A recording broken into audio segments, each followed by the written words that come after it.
Diamond Harbour জেলা পুলিশের সঙ্গে বৈঠক করতে পারেন মুখ্যমন্ত্রী শুভেন্দু অধিকারী।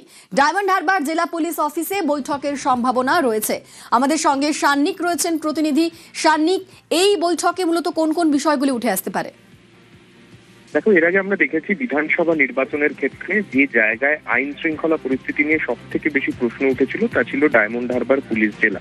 আর সেই ডায়মন্ড হারবার পুলিশ জেলাকেই আরো বেশি তৎপর করার উদ্দেশ্যে মুখ্যমন্ত্রী হিসেবে দায়িত্ব নেওয়ার পর শুভেন্দু অধিকারী তিনি একাধিক পদক্ষেপ নিয়েছেন, যার মধ্যে অবশ্যই উল্লেখযোগ্য গত মাসে অর্থাৎ মে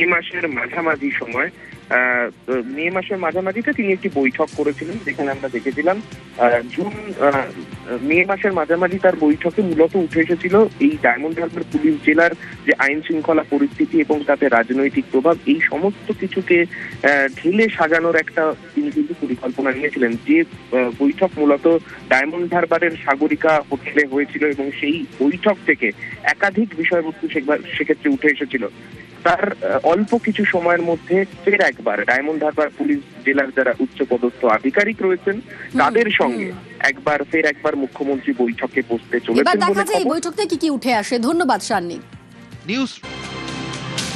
বারুইপুরে যেমন কথা তেমন কাজ। মুখ্যমন্ত্রীর আশ্বাসের 3 দিনের মধ্যে আউটপোস্ট তৈরি। নাবালিকার পরিবারের দাবি ছিল পুলিশের আউটপোস্ট তৈরি করার জন্য এবং সেই দাবি মেনেই পুলিশের আউটপোস্ট তৈরি। সূর্যপুরে আজ পুলিশের আউটপোস্ট উদ্বোধন করবেন মুখ্যমন্ত্রী শুভেন্দু অধিকারী। আমাদের সঙ্গে সরাসরি অর্পণ রয়েছেন প্রতিনিধি। অর্পণ, গত মঙ্গলবারই মুখ্যমন্ত্রী আশ্বাস দিয়েছিলেন এবং যেমন কথা তেমন কাজ, সেই আউটপোস্ট তৈরি হয়ে গিয়েছে। আজ তা উদ্বোধন করবেন মুখ্যমন্ত্রী। এই আউটপোস্টে কিরকম ফেসিলিটি থাকছে? দেখো, আউটপোস্টে এখানে সমস্ত রকম অভিযোগ করা যাবে। আমরা বিগত দিনে দেখেছি পুলিশের আউটপোস্টে যে গিয়ে সাধারণ মানুষ তারা অভিযোগ জানাতে পারতেন, অনেকেই লিপিবদ্ধ করা যেত না বা মহিলাদের জন্য স্পেশাল কোনো ডেস্ক ছিল না। এই আউটপোস্টে সমস্ত রকম ফেসিলিটি থাকছে। 18 থেকে 20 জন এখানে পুলিশ কর্মী তারা থাকছেন, যার মধ্যে এই আউটপোস্টের দায়িত্বে থাকছে সামিউল হোসেনের। তিনি এই ইনচার্জ হিসেবে আসছেন। 4 জন লেডি কনস্টেবল থাকছেন, এএসআই পদমর্যাদার থাকছেন 2 জন, কনস্টেবল থাকছেন 4 জন এবং বাকি পুলিশ যারা থাকছেন সব মিলিয়ে বলা যেতে পারে যে এখানে 18 থেকে 20 জনের অফিসার থাকছেন। এই যে ভবনটি ভাড়া নেওয়া হয়েছে তার যে দুতলা, সেখানে পুলিশ ব্যারাক তৈরি করা হয়েছে, সেখানে তারা থাকবেন।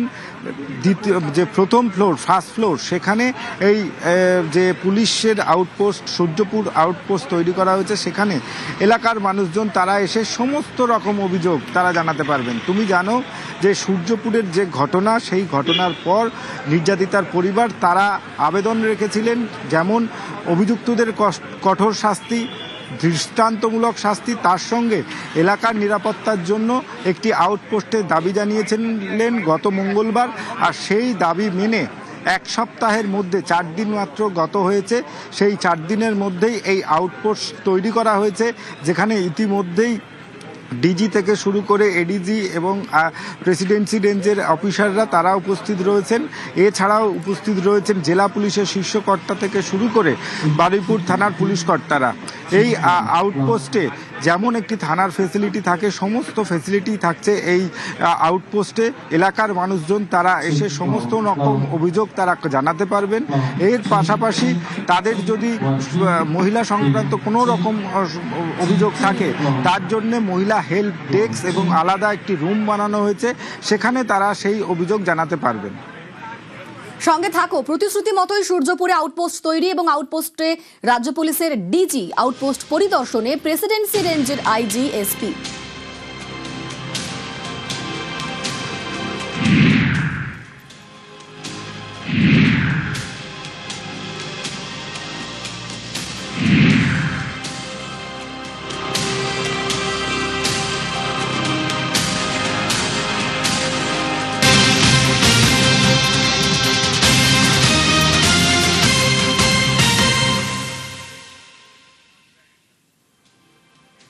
বারুইপুর কাণ্ডে আরো গ্রেফতার। বারুইপুরে গ্রেফতার বেড়ে 41। গণপিটুনির মামলায় গতকাল রাতে জালে আরো 3। ইন্দ্রজিৎ মণ্ডল, তাকে পিটিয়ে মারার ঘটনায় ধৃত বেড়ে 5। বারুইপুর কাণ্ডে আরো গ্রেফতার এবং বারুইপুরে গ্রেফতার বেড়ে হলো 41। গণপিটুনির মামলায় গতকাল রাতে জালে আরো 3। ইন্দ্রজিৎকে পিটিয়ে মারার ঘটনায় ধৃত বেড়ে 5। আমাদের সঙ্গে সরাসরি অর্পণ রয়েছেন প্রতিনিধি। অর্পণ, কিভাবে গ্রেফতারি এবং কাদের গ্রেফতার করা হলো এবার? দেখো, যাদেরকে গ্রেপ্তার করা হয়েছে তাদের বাড়ি সূর্যপুর এলাকায়, কিন্তু তাদেরকে জেলার বিভিন্ন এলাকা থেকে তাদের গ্রেপ্তার করা হয়েছে। মুখ্যমন্ত্রী শুভেন্দু অধিকারী যখনই তিনি জানান যে এই ঘটনার সঙ্গে জড়িত 200 জনের নাম চিহ্নিত করা হয়েছে এবং প্রত্যেকের ছবি তাদের কাছে আছে, প্রত্যেককে গ্রেপ্তার করা হবে, কাউকে রেয়াত করা হবে না। এরপরেই দেখা গিয়েছে যে যারা অভিযুক্ত তারা এলাকা ছেড়ে অন্যত্র পালিয়ে যান, আর সেই কারণেই পুলিশের একাধিক টিম গঠন করা হয়। গতকাল রাত্রে জেলার বিভিন্ন প্রান্ত থেকে 3 জনকে গ্রেপ্তার করা হয়েছে। এই ইন্দ্রজিৎ মণ্ডলের গ্রেপ্তারি আগে 2 জনকে করা হয়েছিল যারা পিটিয়ে ঘটনার সঙ্গে সরাসরি যোগ ছিল। আরও 3 জনকে গ্রেপ্তার করা হলো, মোট 5 জনকে গ্রেপ্তার করা হলো এবং এই পুরো ঘটনায় 41 জন আজ সকাল পর্যন্ত গ্রেপ্তার করা হয়েছে। এবং এই আজ যে 3 জনকে গ্রেপ্তার করা হলো বারুইপুর আদালতে তাদেরকে আর কিছুক্ষণ পর পেশ করা হবে। 14 দিনের নিজেদের হেফাজতে চেয়ে আবেদন জানিয়েছে পুলিশ। তুমি জানো যে এই যে ঘটনা, যেখানে ইন্দ্রজিতের বাড়ি এবং সেখান থেকে যেখানে তাকে পিটিয়ে মারা হয়েছে প্রায় বলতে গেলে 800 মিটার, এই 800 মিটার রাস্তায় কিন্তু একাধিক সিসি ক্যামেরা রয়েছে। সেই সিসি ক্যামেরার ফুটেজ ইতিমধ্যেই পুলিশের কাছে এসেছে। তদন্তকারী আধিকারিকরা সেগুলো আইডেন্টিফাই করেছে এবং সেখান থেকেই আইডেন্টিফাই করার পর নাম চিহ্নিতকরণের কাজ শেষ হয়েছে। এবারে তাদের গ্রেপ্তারির পালা।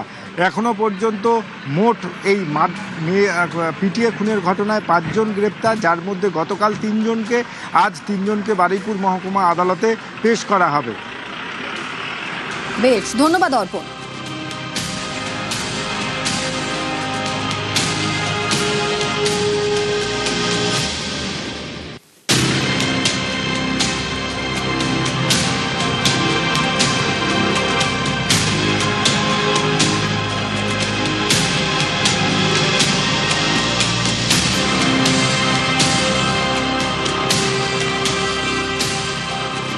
যেমন কথা তেমন কাজ। বারুইপুরে গিয়ে কথা দিয়েছিলেন মুখ্যমন্ত্রী, সেই মতো 1 সপ্তাহের মধ্যেই সূর্যপুরে তৈরি পুলিশ আউটপোস্ট।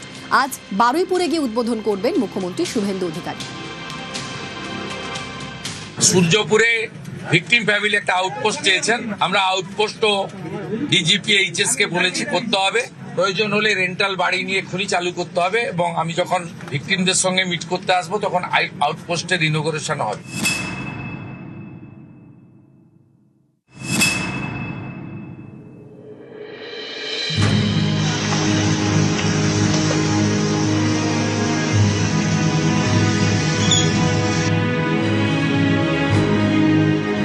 যেমন কথা তেমন কাজ।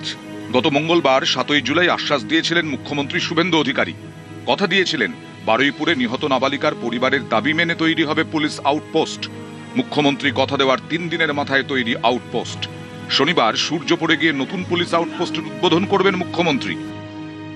চরম ব্যস্ততার মধ্যে শুরু হয়েছে সূর্যপুর ক্যাম্পের যে কাজ, সেই কাজ শুরু হয়েছে ইতিমধ্যেই। বারুইপুর থানার উচ্চপদস্থ আধিকারিকরা তারা এই ক্যাম্প পরিদর্শন করছেন। টোটাল কাজকর্ম কতদূর হলো না হলো সেটা আমরা দেখতে এলাম। টোটাল ফার্স্ট ফ্লোরে আমার পুরো সেট আপটা থাকবে, official set up, OC chamber থেকে শুরু করে আইওএস রুম সব নিচে থাকবে এবং উপরে যে সেকেন্ড ফ্লোর আছে ওটাতে আমরা ব্যারাক করছি। অফিসার থাকবে, আইওএস রুম থাকবে, সবই থাকবে।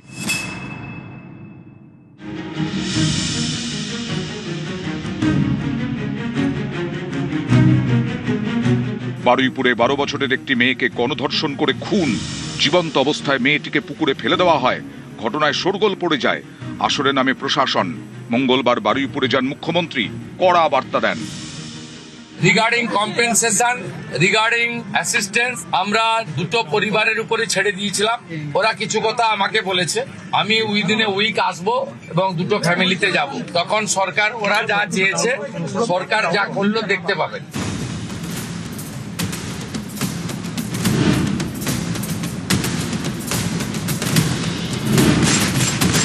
পরের দিনই অ্যাকশন, বারুইপুরে এনকাউন্টার। গণধর্ষণ খুনে অন্যতম অভিযুক্ত প্রভাস মণ্ডলের মৃত্যু।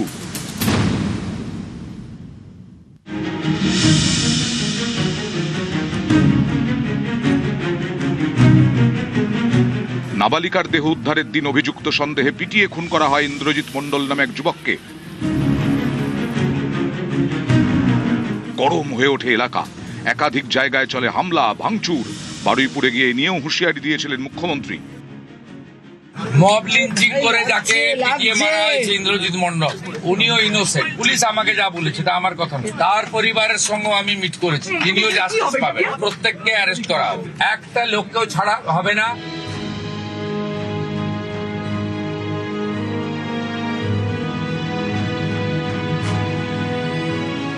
গণপিটুনির মামলাতেও একের পর এক গ্রেফতার, কড়া প্রশাসন। শুক্রবার নিহত ইন্দ্রজিতের বাড়িতে আইজি প্রেসিডেন্সি রেঞ্জ কঙ্কর প্রসাদ বারুই এবং বারুইপুর পুলিশ জেলার এসপি অরবিন্দ কুমার আনন্দ। তাঁরা কথা বলেন ইন্দ্রজিতের মা বাবার সঙ্গে।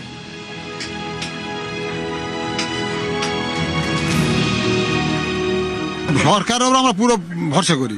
মুখ্যমন্ত্রী আসবে সেও শুনেছি, তার কাছে বলাও আছে, শুনেছি আমাদের আর্জি, তিনি বলে যাই ফটো দেবো। হ্যাঁ, ওই তো মানে সরকার করে দিচ্ছে, খাবার দাবার সব ভিডিও যা যা সব ওই করে দিচ্ছে, চাল ভিডিও যা যা যা কিছু সব কিছু তিনি সব করে দিচ্ছে। বারুইপুরে কড়া প্রশাসন, একের পর এক গ্রেফতার। শনিবার ফের বারুইপুরে মুখ্যমন্ত্রী। বারুইপুর থেকে ক্যামেরায় সুব্রত জানার সঙ্গে অর্পণ মণ্ডল, নিউজ 18 বাংলা।